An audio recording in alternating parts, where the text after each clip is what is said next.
Good morning, everyone. We'll just wait for a couple more people to join here.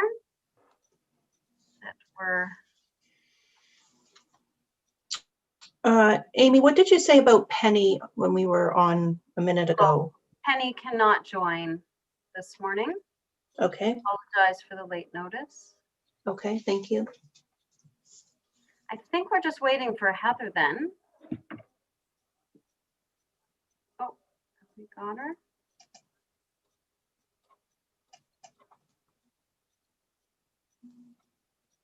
Oh, we've got Heather. Okay. Are we waiting for anyone else? Or I see the counselors. I see Linda, Marina, Heather, Shelley. I think that might be it.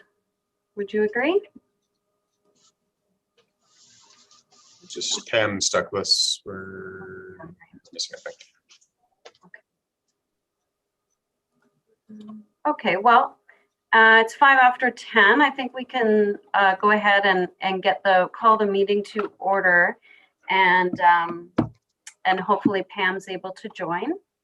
So we have, so I'm chairing today, obviously, so I just have to, pull up my, so I'll call the meeting to order. It's 10:05 and we're live on YouTube as well.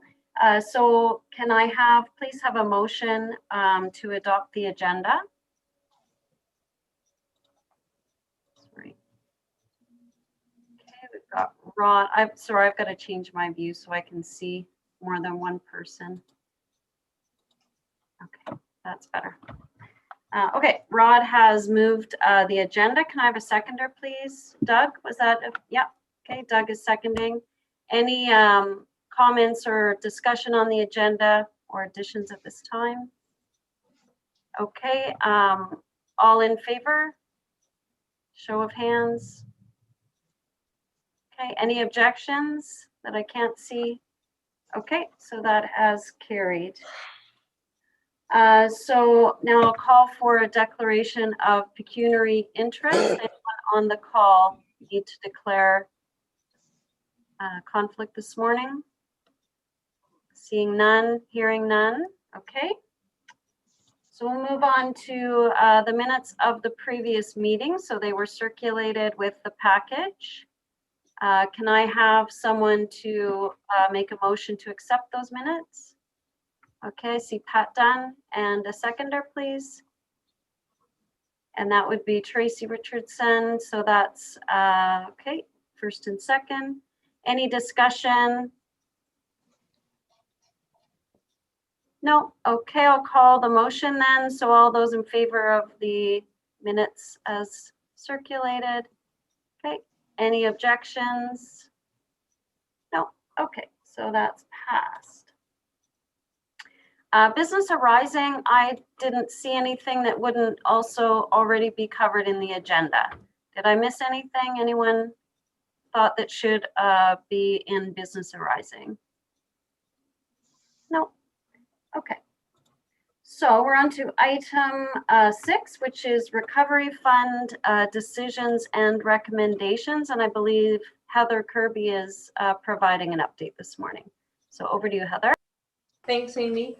And thank you to the committee members that were on the review committee. I was co-chair or vice chair of the evaluation committee. Max Radiff was chair, so he has reviewed my notes. So we're so we're both comfortable with what I'm putting forth today. So the committee members include Max Radiff as chair, and he was also representing the Chest Fund. There was myself as vice chair, Marina, Linda, and Councillor Richardson. We followed the terms of reference, and the committee had very meaningful and in-depth discussions throughout the time that we were discussing the applications.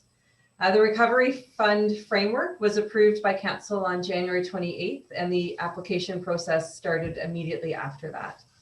The Lindsay Chest Fund Committee had decided to allocate their 2021 allocations to support the fund for any applications that were within Lindsay. Their financial contributions were $380,000, and we'd like to thank them very much for their support through this process and for ensuring that those applications within Lindsay had funds available. So that was really wonderful. The city then added an additional $120,000 from the reserve allocation to support the areas beyond Lindsay. So there was a total of $500,000 available through this application process and fund. There were 17 applications received by the deadline and that were reviewed by each of the committee members, and they were evaluated on their eligibility, and if they were eligible, they were evaluated on how they aligned with the framework and the intention of the fund. The purpose of the fund was focused on the recovery and relief efforts of nonprofit and community service providers in the broader health and human services sector. I'm reading all of this to make sure I don't miss anything in it. The goals of the fund were to encourage the necessary collaboration and sharing of resources, to foster the essential innovation and operations and practices, build capacity to foster long-term sustainability, and to establish intentional progressive planning. Of the 17 applications, 9 were funded. 7 of those applications were within Lindsay. 7 applications were within Lindsay and 5 were funded, and 10 were from outside of Lindsay and 4 were funded. So there's a balance remaining in both the chest fund and the city fund allocations. And there's a balance of $174,331, which will return to the chest fund. And the city allocation has a balance of $44,162, which we will be requesting to go back for a second intake. So on behalf of the Recovery Fund Chair, Max, I would like to thank all the committee for your time to review and to go through this process. And I would also like to thank Jennifer Bain from the Community Lakes Community Futures Development Corp, who helped establish the draft framework a few months ago when we were putting all of this together. And I'd also like to thank Craig Shanks, Director of Parks, Recreation and Culture, for his support and feedback through the development process. Thank you, Heather. Do we have any comments or questions for Heather or other members of the review committee? I do, Amy. Okay, Councillor Ashmore. Yeah. First, sorry, my camera for some reason is kind of on the blink here, so hope you can hear me okay. I'll get this camera fixed. I just had a question on, will there be a second uptake at all on these applications in the near future, if possible, if there's funds available? So there are funds available, and the request will be going to council. Rod can clarify the dates, but we are going back to ask if the funds from the city reserve would be able to go back for a second round.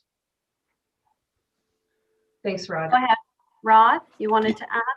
Sure, I'll just add, so the evaluation committee sent the recommendations to me, and as per the original approval by council, an information report will be coming to council at the April 6th committee of the whole meeting. So it'll include the full list of applications received, those granted and those not.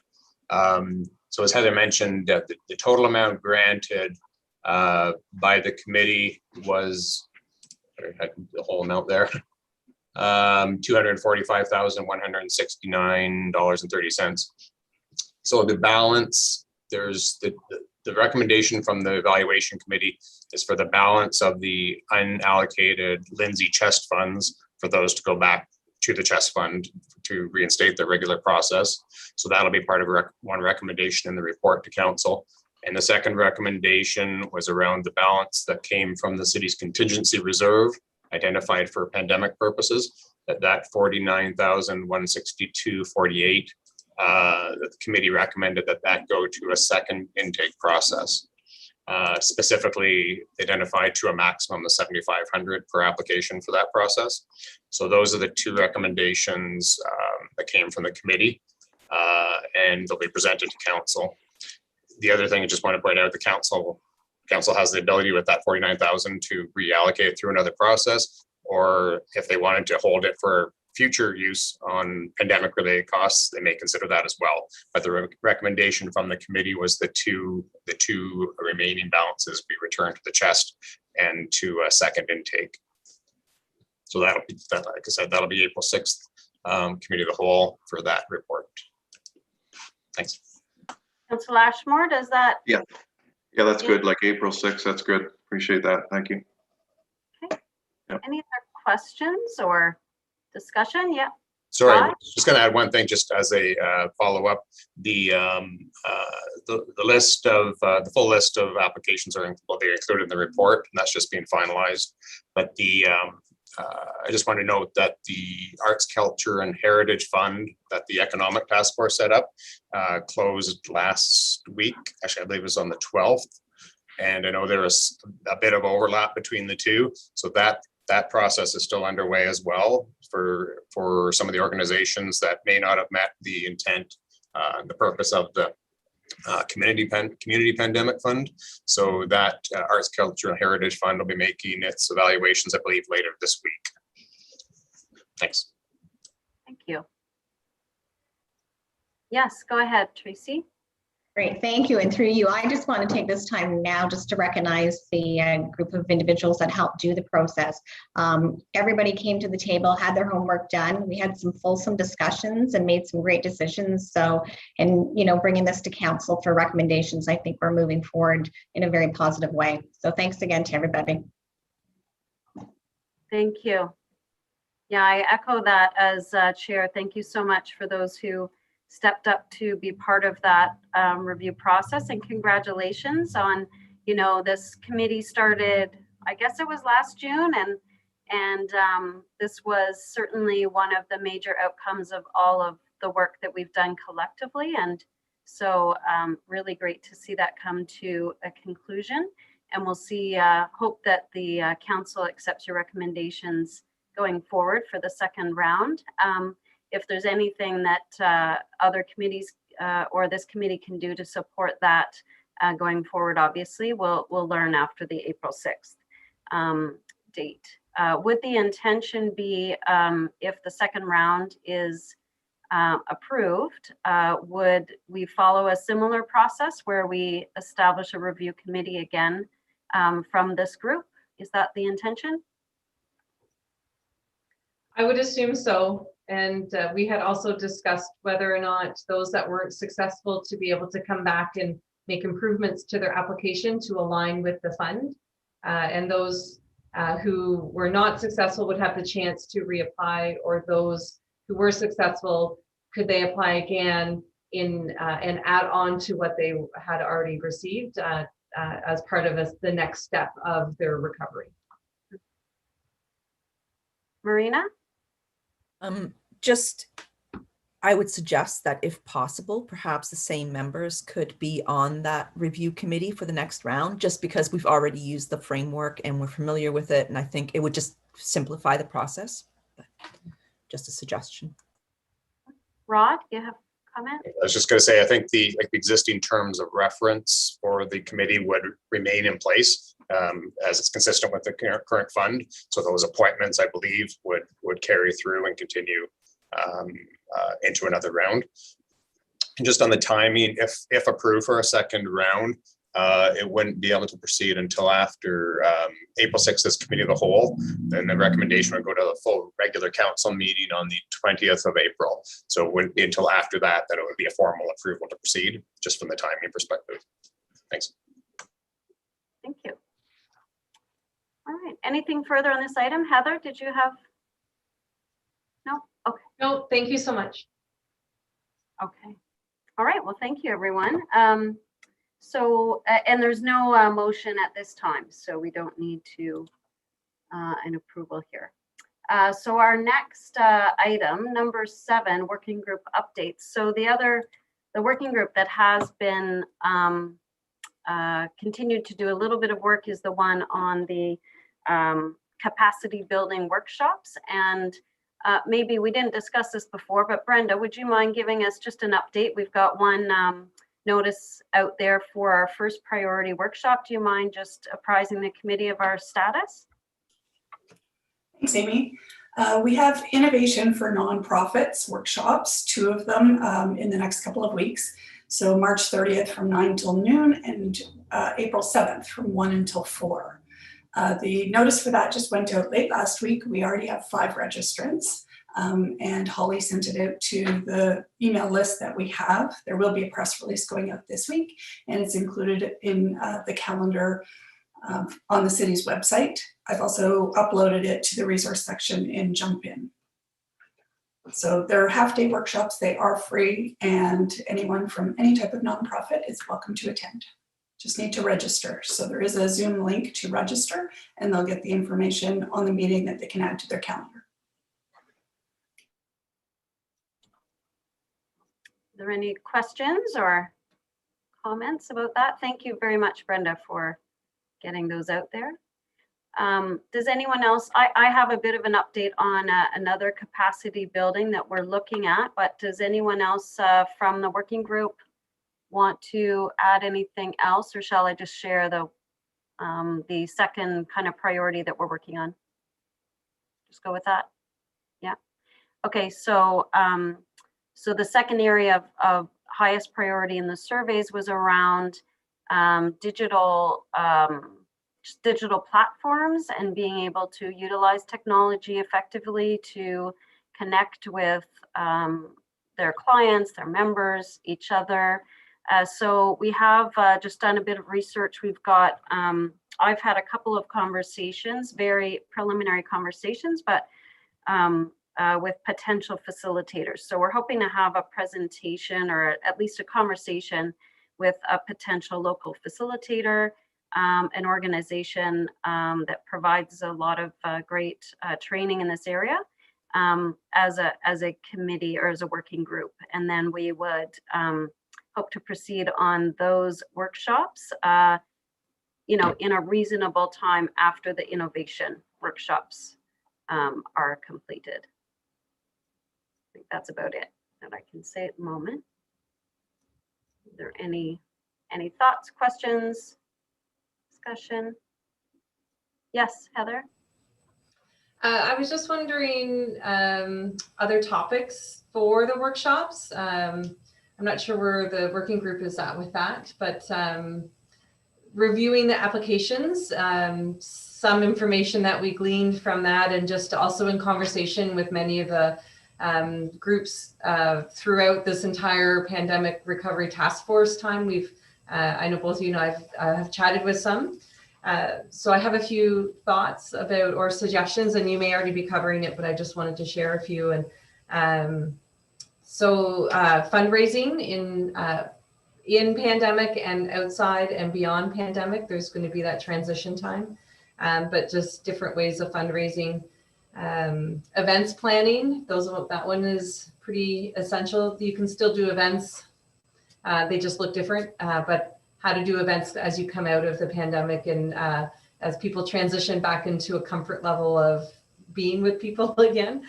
And this sort of tags along with the one you were just speaking about, but using Facebook and Instagram and Twitter as a point of communication and marketing of your organization and raising awareness, I think is important. I know many organizations have those outlets, social outlets, but could they utilize them more? And there's some that don't even have them. So it would be good to have that. Communications in general, learning what to communicate and how to communicate. We need to reach out to lots of different audiences to get back out there. Volunteer succession planning. That one's really key. I found a lot with the food banks that volunteers were fantastic and stepped up and were frontline, but also with the limitations of how many could be there. It was succession planning is good, so you don't have burnout, and also ensuring that lots of different people know all the tasks and get that spread around so that not one person knows everything. It's that knowledge sharing piece that's really important so that someone can step in if needed.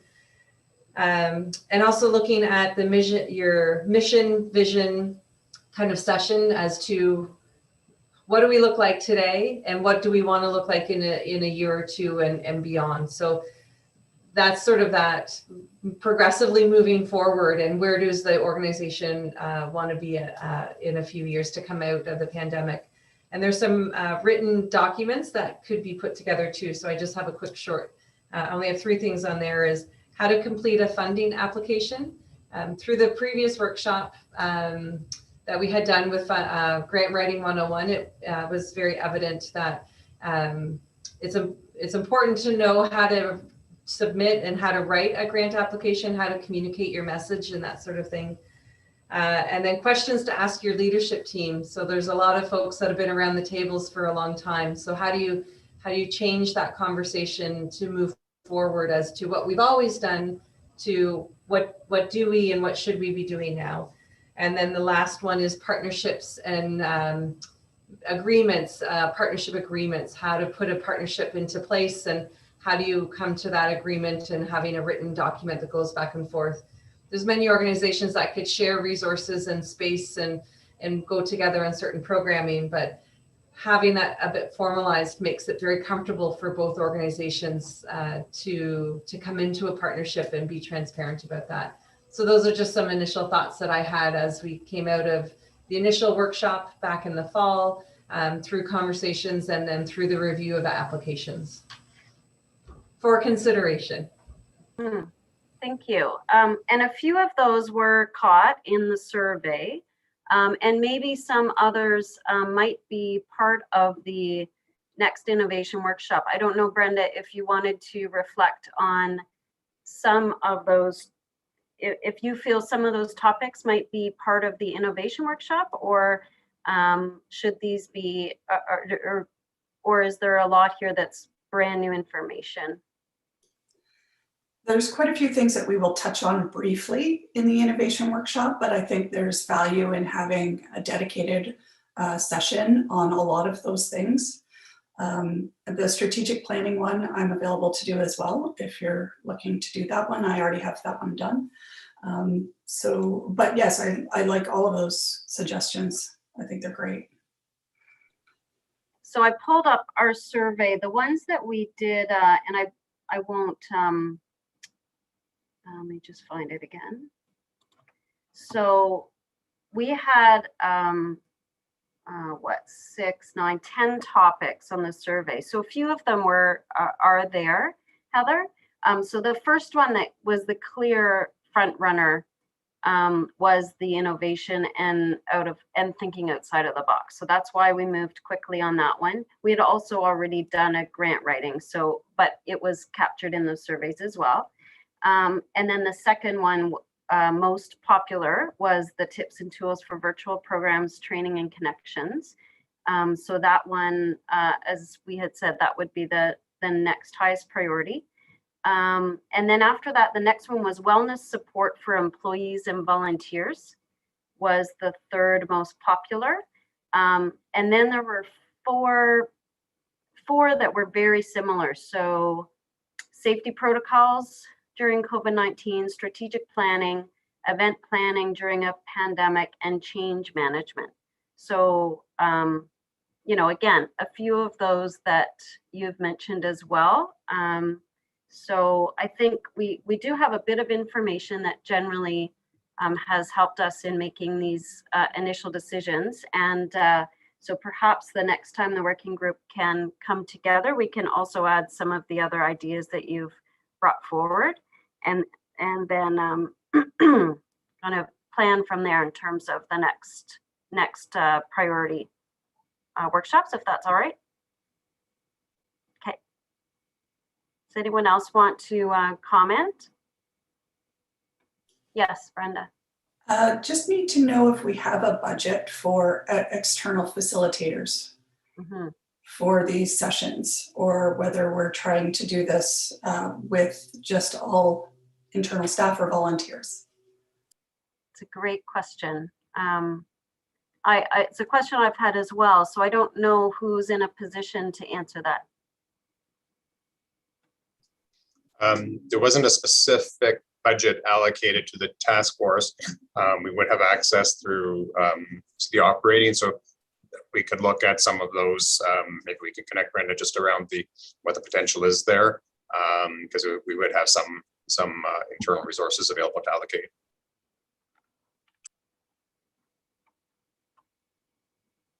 Okay, that's great. Yeah, very pertinent question for sure. Are there other comments or questions, other suggestions? Yes, Linda. It's not really a new suggestion, but I know that you just mentioned sort of in the mix, the wellness supports for employees and volunteers. And I think that survey was done, some months ago now. And I think we can all agree that we're hearing a lot more about mental health and well-being. And I think that we really need to put some focus on that as a committee and dig a little deeper into that and how we can be providing some supports. Great idea. Yes, Marina. If the committee is interested in pursuing that, the psychologist that works out of her office in Bob Cajun has in the past said that she would be willing to look at volunteering her time to do a session for employees and community members on such topics. So I can certainly connect with her. Mm-hmm. I think that would be great. Okay. All right, we've got some work to do in our follow-ups. So thank you, everybody. If you can help by getting the latest workshop information out there to your network, that would be great, because we'd like to see these workshops well attended so that as many people are getting value from them as possible. Okay, so our next item, roundtable discussion. So does anyone have a topic to raise today? Yes, Rod. Just as a follow-up to some of the information coming from the surveys, just in terms of connectivity, just highlighting the announcement last week from the EORN. You may have read about as well, just the municipality's been involved with it through the Eastern Ontario Wardens Caucus about the announcement last week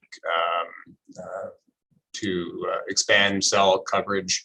I did very high level synopsis, expanding connectivity across Eastern Ontario, of which we're Cork Lakes and Haliburton a part of, expanding, they're saying to 99% of area with voice calling services, 95% with standard definition services, adding over 300 new telecommunication sites to Eastern Ontario. So there's a large amount in terms of recovery will be, especially with online services, obviously connections there. And as we know, there are a lot of areas within our region that don't have either good coverage or any coverage. So hopefully this will help over the next couple of years as well. I think it's supposed to be completed by in 2025, but to be coming on over that period, just so hopefully increasing services and access to services in that way as well. So just wanted to highlight that. Thanks. Yes, that is great news. It's been a concern for many, many years. So great to see some progress in that area. Anything else for the roundtable?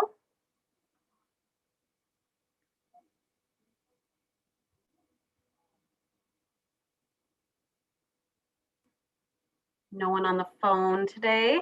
Want to raise a question or a discussion? Okay. All right. So we'll move on to correspondence, and I don't believe there was any. Am I correct in that, Holly? Yeah. Okay. There's no correspondence. Okay. Great. Okay, so our next meeting, so we have,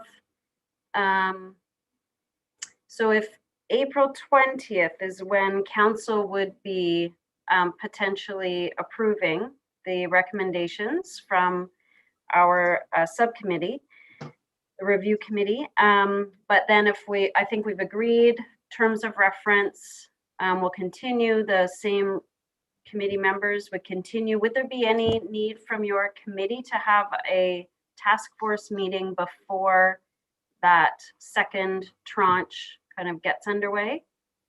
No? Okay. Is there anything from the other working group, capacity building group, we can continue to work just as a small, as our subcommittee? Is there any need to bring this full task force back together for any decisions related to that we can think about that gives us any urgency? No? Okay.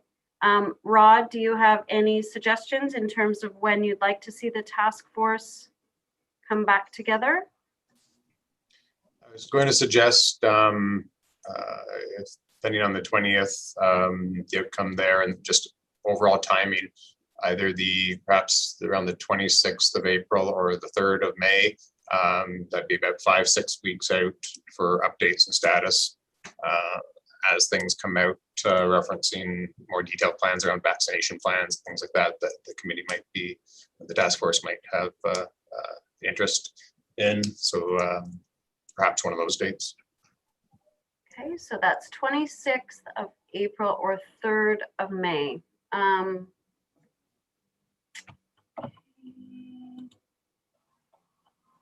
So do you want to go with the 3rd of May, which would, is that all right, 3rd of May? That's probably a good timing, 6 weeks out. Yeah, okay. All right, great. So we'll have the, same time, May 3rd, 10 a.m. will be our next meeting.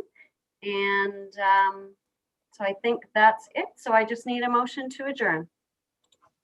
Sorry, I moved off my screen. All right, Pat Dunn, see your hand first. Thank you very much, everybody. Have a great day. Enjoy the sunshine. Thank you, Amy. Thanks, everybody. Thanks, bye.